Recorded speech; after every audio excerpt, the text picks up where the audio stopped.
நமக்கு எப்போவுமே ஒரு பழக்கம் இருக்கும். பைக் ஓட்டும்போதோ, கார் ஓட்டும்போதோ, பஸ் ஓட்டும்போதோ, லாரி ஓட்டும்போதோ, நம்மள நிறைய பேர் பஸ்ஸோ, லாரியோ ஓட்ட போகிறதில்ல. ஸோ கார் ஓட்டும்போதோ, பைக் ஓட்டும்போதோ அதிகமாக சைட் மிரரை பார்த்து தான் நம்ம வண்டி ஓட்டிகிட்ருப்போம். ஸோ இது எதுக்காக அப்படின்னு பார்த்தீங்கன்னா, ஒரு சேஃப்டி ப்ரிகாஷன் தான். என்னைக்காவது நோட் பண்ணியிருக்கீங்களா? நீங்கள் சைட் மிரர் பார்க்குறப்போ அதில் இல்லாத ஒரு வண்டி உங்களை கிராஸ் பண்ணி போகிறத நீங்கள் என்னைக்காவது நோட் பண்ணியிருக்கீங்களா?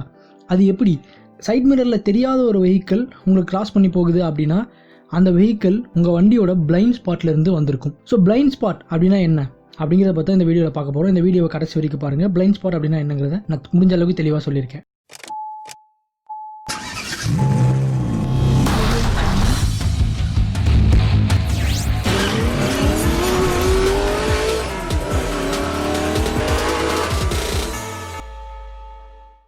ஸோ நீங்கள் பைக்கோ காரோ ஏதோ ஒன்று ஓட்டிகிட்டு இருக்கும்போது உங்கள் சைட் மிரர்லையோ இல்லை உங்கள் கண்ணுக்கு, நீங்கள் தான் ஒரு டிரைவர் அப்படின்றத நினச்சிக்கோங்க, உங்களோட கண்ணுக்கு தெரிகிற எல்லாமே பார்த்திங்கன்னா உங்களுக்கு விசிபிளாக இருக்க ஒரு ஸ்பாட், ஓகேவா? ஸோ அதை பார்த்து உங்களால் வண்டியை சேஃபாக ஓட்ட முடியும். ஸோ என்னதான் பண்ணாலும் சரி, வண்டிக்கு ரொம்ப பின்னாடி இருக்கிறதையும் சரி, வண்டிக்கு ரொம்பவே முன்னாடி இருக்கிறதையும் சரி உங்களால் பார்க்க முடியாது. அதே மாதிரி தான் சைட் மிரர்லேருந்து நீங்கள் பார்க்குறீங்க அப்படின்னா அது ஒரு சர்டன் டிஸ்டன்ஸ் மட்டும்தான் கவர் பண்ணும். ஒரு சில இடத்த பார்த்திங்கன்னா அந்த சைட் மிரரால் கூட கவர் பண்ண முடியாது. அந்த மாதிரி ஏரியாவை தான் பார்த்திங்கன்னா பிளைண்ட் ஸ்பாட் அப்படின்னு சொல்லுவாங்க.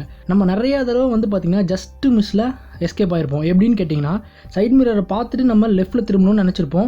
சைட் மிரரை பார்த்துட்டு கரெக்டாக லெஃப்ட்டில் திரும்பியிருப்போம். பட் ஆனால் அங்கே ஒரு வண்டி இருந்திருக்கும். ஸோ இதெல்லாம் பார்த்திங்கன்னா ரொம்பவே ஜஸ்ட் மிஸ்ஸில் நம்ம ரிஸ்க்லேருந்து தப்பிச்சிருப்போம். ஸோ இதுக்கெல்லாம் காரணம் என்னென்னு பார்த்தீங்கன்னா, நம்ம சைட் மிரரால் கவர் பண்ண முடியாத அந்த பிளைண்ட் ஸ்பாட்டில் இருக்க அந்த பைக்னால தான். ஸோ இது பார்த்தீங்கன்னா எல்லா வெஹிக்கிளுக்குமே இருக்குது. பைக்கு, காரு, பஸ்ஸு, லாரி எல்லாத்துக்குமே இந்த பிளைண்ட் ஸ்பாட் அப்படின்றது இருக்குது. ஃபார் எக்ஸாம்பிள் பார்த்தீங்கன்னா, இப்போ நீங்கள் பைக் ஓட்டிட்டு இருக்கீங்கன்னு வச்சுக்கோங்களேன், உங்கள் கண்ணுக்கு முன்னாடி இருக்க ரோடோ, உங்கள் கண்ணுக்கு முன்னாடி இருக்க விஷுவல்ஸ் எல்லாமே உங்களால் பார்க்க முடியும். அதே மாதிரி சைட் மிரரில் நீங்கள் பார்க்குற ஒரு சில விஷயங்கள் மட்டும்தான் உங்கள் கண்ணுக்கு தெரியும். ஸோ அதை பார்த்து மட்டும்தான் நீங்கள் வண்டி ஓட்டிகிட்டு இருக்கீங்க, கரெக்டாக? ஸோ சைட் மிரரில் தெரியாத ஒரு சில பார்ட்டுகளும் உங்களோட கண்ணுக்கு டைரக்ட் பின்னாடி இருக்க பைக்கோட பார்ட்டுகளை உங்களால் பார்க்க முடியாது. ஸோ அது எல்லாமே பார்த்தீங்கன்னா பிளைண்ட் ஸ்பாட் அப்படின்னு தான் சொல்லுவாங்க. இது இப்போ ஒரு கார் எடுத்துக்கிட்டீங்கன்னு வச்சுக்கோங்களேன், உதாரணத்துக்கு இதே மாதிரி சேம் தான். என்னதான் காரில் சென்ட்ரலில் ஒரு மிரர் கொடுத்துருந்தாலும் அந்த மிரர் வழியாக கொஞ்சமாக தான் பார்க்க முடியுமே தவிர, பின்னாடி காருக்கு ரொம்ப கீழே இருக்க ஒரு விஷயத்தை அந்த மிரரில் கவர் பண்ண முடியாது. அதே மாதிரி பார்த்தீங்கன்னா போனட்க்கு ரொம்ப பக்கத்தில் கீழே இருக்க ஒரு விஷயத்தையும் நம்மளால் பார்க்க முடியாது. ஸோ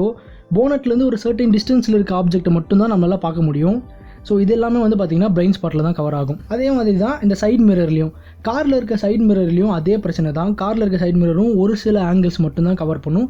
ஒரு சில காரோட சைட் மிரர்ஸில் பார்த்தீங்கன்னா ரவுண்டாக ஒரு சின்ன கிளாஸ் ஒன்று கொடுத்துருப்பாங்க. அது எதுக்காகன்னு பார்த்தீங்கன்னா முடிஞ்ச அளவுக்கு பிளைண்ட் ஸ்பாட்டை கவர் பண்ணுறதுக்காக. ஸோ இப்போ பஸ்ஸு, லாரி அந்த மாதிரி எடுத்துக்கிட்டீங்கன்னு வச்சுக்கோங்களேன், இதில் பிளைண்ட் ஸ்பாட் ரொம்பவே அதிகம். ஏன் அப்படின்னு கேட்டிங்கன்னா, வெஹிக்கிளோட லென்த் ரொம்ப ஜாஸ்தி, ஆனால் கொடுத்துருக்க மிரரோட லென்த் ரொம்ப ரொம்ப கம்மி.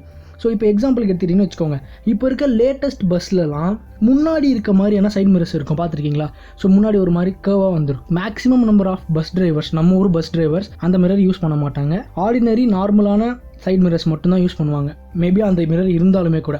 இது ஏன் அப்படின்னு பார்த்தீங்கன்னா, அந்த மிரரில் இன்னுமே பிளைண்ட் ஸ்பாட் அதிகமாக இருக்கும். ஸோ அதுவும் இல்லாமல் நம்ம டிரைவர்ஸ் அந்த மிரருக்கு இன்னும் பழகலை. அதனால தான் சைடில் இருக்க மிரர்ஸ் மட்டுமே வச்சுட்டு ஓட்டிகிட்டு இருக்காங்க. ஸோ இந்த மாதிரி இருக்கப்போ பஸ்ஸோட லென்த்தும் லாரியோட லென்த்தும் ரொம்ப அதிகமாக இருக்கனால ரொம்ப அதிகமான விஷுவல்ஸை அதால் கவர் பண்ண முடியாது. அது மட்டும் இல்லாமல் போனட்க்கு கீழே இருக்க எந்த ஒரு விஷயத்தையுமே பஸ் டிரைவராலையும் சரி, லாரி டிரைவராலையும் சரி பார்க்க முடியாது. ஒரு சில நியூஸ்லாம் கேள்விப்பட்டிருப்பீங்கள்ல, பஸ்ஸினுடைய ஃப்ரண்ட் வீலில் ஒரு குழந்தை மாட்டி இறந்துருச்சு அந்த மாதிரிலாம். ஸோ இதெல்லாம் பார்த்தீங்கன்னா பஸ் நின்றுட்டு இருக்கும்போது பஸ்ஸுக்கு முன்னாடி என்ன இருக்குன்றதை மட்டும்தான் டிரைவரால் கவர் பண்ண முடியும் தவிர போனட்க்கு கீழே இருக்கிற விஷயத்தை கவர் பண்ணவே முடியாது. ஸோ அதெல்லாம் பிளைண்ட் ஸ்பாட்டில் தான் வரும். ஸோ இந்த மாதிரி எல்லா வெஹிக்கிள்லையுமே பிளைண்ட் ஸ்பாட்ஸ் இருக்க தான் செய்யுது. இது எல்லாத்தையுமே தாண்டி தான் பல டிரைவர்ஸ் சக்ஸஸ்ஃபுல்லாக பஸ்ஸையும் லாரியும் ஓட்டிகிட்டு இருக்காங்க, ஆக்சிடெண்ட்டே இல்லாமல். ஸோ எந்த விதத்துலையுமே நாம் அவங்களையும் தப்பு சொல்ல முடியாது, நம்மளையும் தப்பு சொல்ல முடியாது. நாம் நம்மளோட சேஃப்டியை பார்த்துக்கணும். சின்ன பைக்குக்கே பிளைண்ட் ஸ்பாட்ஸ் இருக்கும்போது அவ்வளோ பெரிய பஸ்ஸு, லாரிக்கெலாம் பிளைண்ட் ஸ்பாட்ஸ் ரொம்பவே கஷ்டம் சமாளிக்கிறது.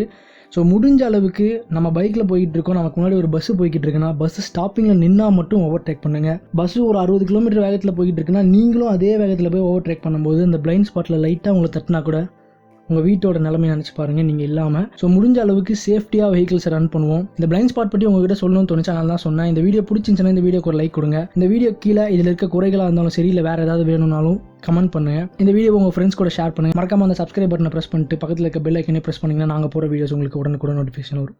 பாய்.